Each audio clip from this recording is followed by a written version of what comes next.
grab my notes here. She has performed at Caroline's. She's performed at the Broadway Comedy Club. She was the runner-up at the Burbank Comedy Festival in California. Where the heck did she come from? Why is she at the airport? I'm glad that she's here, though. Everybody, please make some noise for Mollie Heckerling.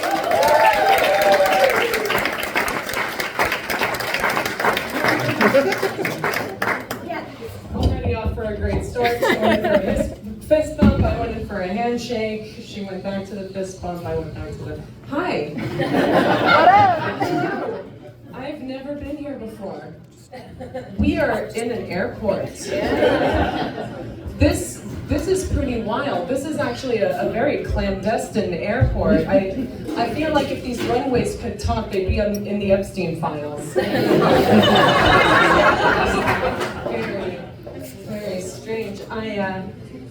How's everyone doing? You guys? Okay, we got our blues. Where's our uhs? Where's that crowd? No? Less us? Okay. I know that these have been very trying times for everybody in very different ways. So I think it's important for us to all focus on what's really important, and that's the Cracker Barrel logo.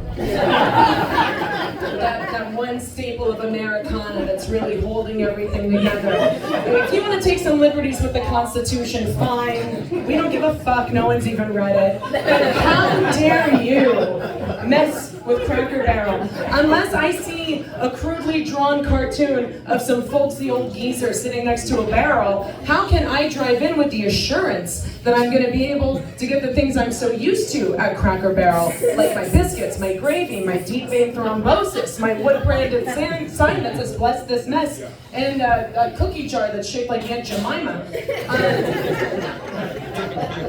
I thought the CEOs handled it well. They were like, we're committed to keeping the soul of Cracker Barrel. Cracker Barrel, you'll still be able to walk in and see the rocking chairs and the peg game. I was like, fuck me, I didn't know they did pegging at Cracker Barrel. Now I want to go back. Yeah, I mean, verbiage is important, especially when tensions are running so high. I know people got really mad at the American Eagle Sydney Sweeney ad. And I understood that too, you know, it was poorly worded. Instead of saying Sydney Sweeney has great jeans, it should have just said Sydney Sweeney has great tits. And they would have sold twice as many jeans. I've never seen tits fail to sell an item. There was a man named Edward Bernays. Edward Bernays, if you're not familiar with him, is the godfather of advertising. He was Sigmund Freud's nephew. The Nazis loved this guy. I'm not presuming that anyone in this room isn't a Nazi. I presume nothing anymore. I don't presume gender, race, Nazis, nothing's out the window. So the Nazis loved this guy, Edward Bernays. He wrote this whole book on propaganda.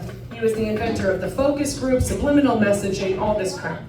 I don't think he in a million years would have ever imagined there'd be a commercial where a talking box full of shit walks up to you to merrily discuss your colon health. Hey, how you doing? How's your colon? Want to shit in me? Special delivery.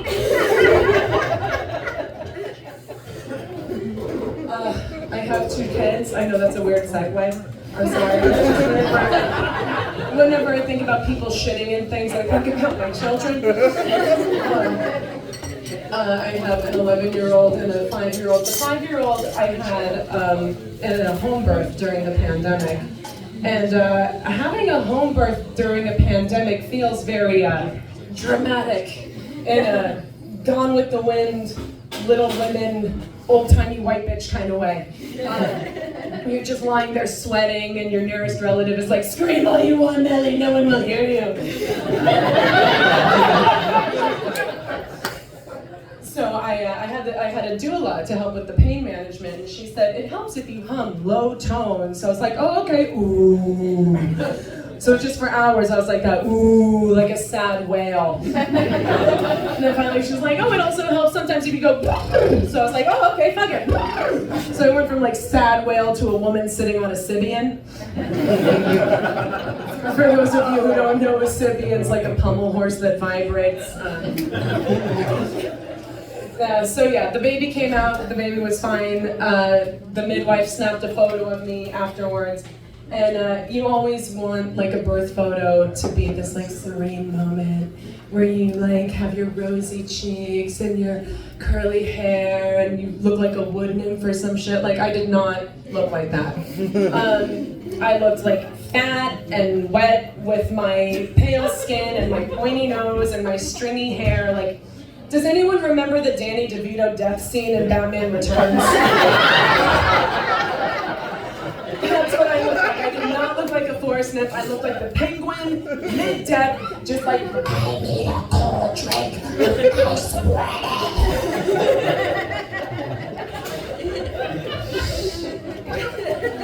So yeah, so now I got my little neurodivergent family. It's me, my 2 kids, my husband. When my husband and I were growing up, there really was no neurodivergent or neurospicy, as we like to call it now. You know, they just sort of assumed that you were stupid, said it was all your fault, and sent you on your way. My husband's sister, on the other hand, she is severely autistic, nonverbal, and I was sitting with her once at Christmas time. We were alone in the living room, and I was just sort of softly humming to myself, and she looks over at me, and out of nowhere she goes, "You can stop."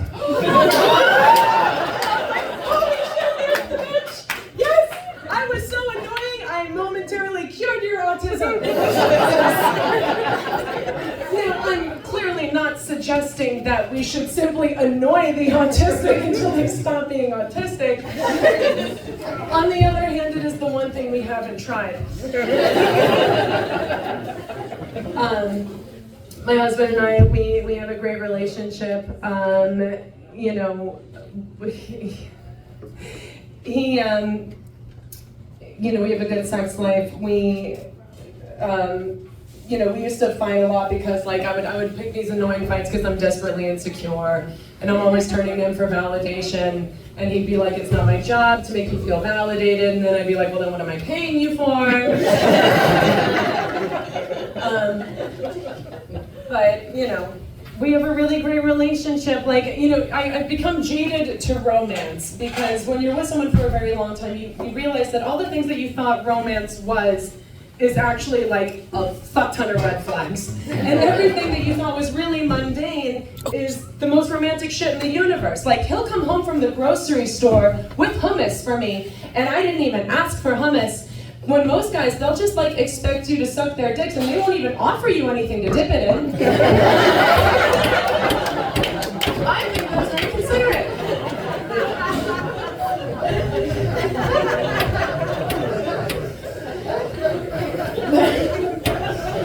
So yeah, we have a good thing going. And still, you know, and it annoys me when you see people like publicly flaunting their love for social media's sake, and you know, they'll say things on their anniversaries like, "I'm so lucky that I get to be married to my best friend." And it's like, yeah, it's like being married to your best friend. But like, to your least favorite best friend, right? Yeah. Like the one that you always hang out with because no one else wants to hang out with you. But then conversely, that's you too. So like, it's very much like a water seeks its level sort of thing. You know, I believe that everything in life is physics, so people who don't understand physics have no idea what the fuck is going on. And people who do understand physics also have no idea what the fuck is going on, but we get to act all smarmy and pretentious about it. Thank you. That was Stephen Hawking's whole bit. He was like, "I don't know what's going on, I'm stuck in this chair, but I'm gonna be smarmy as fuck." Our kids are cool. The 11-year-old, now she's in this special phase where it's like, you know, caught between being a little kid, but also having like very big girl emotions. Or it's like, you know, she'll drop her ice cream cone and be like, "This is the worst day of my life!" And it's just like, "Oh, bitch." Wait, just wait. You're not even menstruating yet, you don't know. The 5-year-old, you know, she takes after me a lot, so she's very OCD. I'm very OCD. There's a lot of misconceptions about OCD. A lot of people think, oh, you're OCD, you must like things to be very clean. That's not my type of OCD. My type of OCD is the magical thinking, corollary equals causation thing, even though the two have nothing to do with each other. So you're like standing at your dresser paralyzed with indecision because you think if you pick the wrong pair of socks, Terrence Stamp is gonna die. And then you do, and he does. Too soon. It was a little soon. Also, I bet half of you just don't know who Terrence Stamp is. He was gorgeous. And I picked the wrong socks, and now he's gone. But yeah, the little one, she's OCD in the way where it's like, you know, she'll freak out at you if you park in the wrong parking spot in a place. And, you know, it's even when you say, okay, I'll park in the spot you want, it's like, no, bitch, you need to drive us all the way back home, drive us all the way back here, and park in the right space, or I'm gonna punch you in the face! And then she does. And it's adorable. When she's not in the throes of an OCD meltdown, though, she's very sweet. She was asking me recently why they had the day off for MLK Day. And I was like, well, it's Martin Luther King Jr.'s birthday. He was a very wonderful man. He fought for civil rights. She started getting fixated on the wrong thing. She's like, well, if he's dead, how's he gonna blow out the candles on his birthday? And I was like, oh, like, that's, you know, okay, look, you wanna get him a little cake and sing the song? Because like, it feels like a day largely where white people are just posting on Facebook out of guilt to look less racist. I don't think a lot of people are actually buying him the cake and lighting the candle and singing the song. So we did that, they blew out the candles.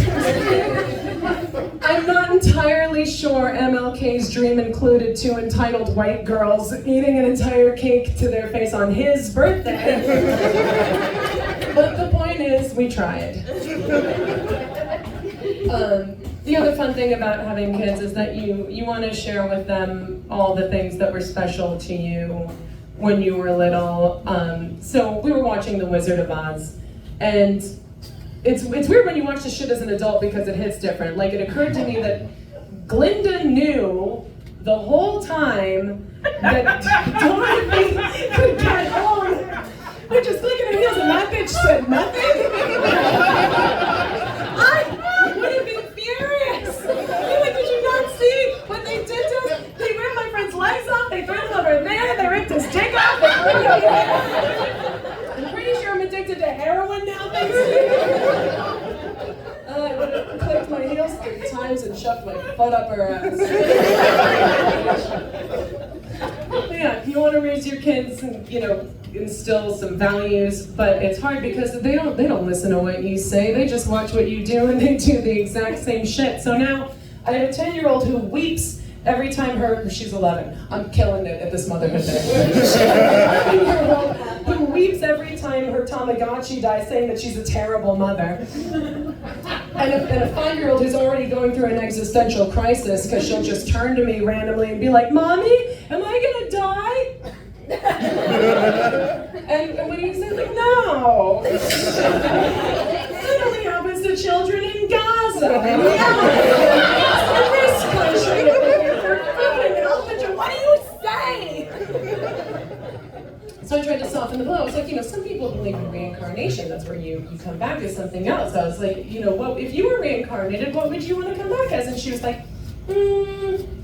I want to be a chair.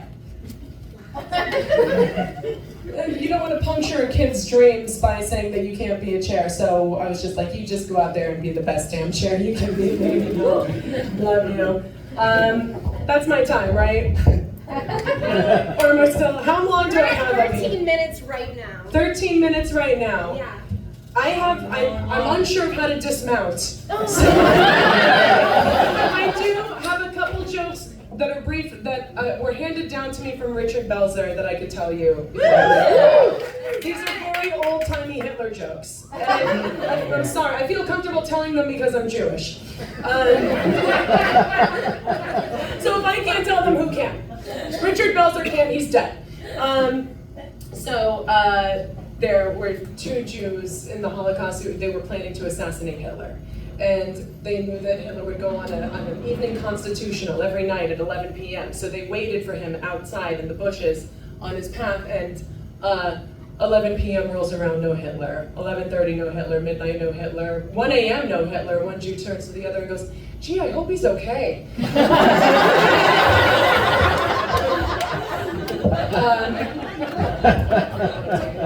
the last one I'll tell you is Hitler's walking down the street, and a Jew passes by him, and there's some dog shit on the sidewalk, and Hitler slips in it, and the Jew starts laughing, and Hitler pulls out a gun like, "Oh yeah, you think that's funny, Jew? You eat that dog shit." And the Jew's like, what could he do? So he stoops down and eats the dog shit. Hitler laughs so hard, he drops the gun, the Jew picks it up like, "Aha! Now shoes on the other foot, you eat some dog shit." So Hitler, like, what can he do? He bends down and eats some dog shit. The Jew laughs so hard, he drops the gun, runs home to his wife and says, "You'll never guess who I had lunch with today."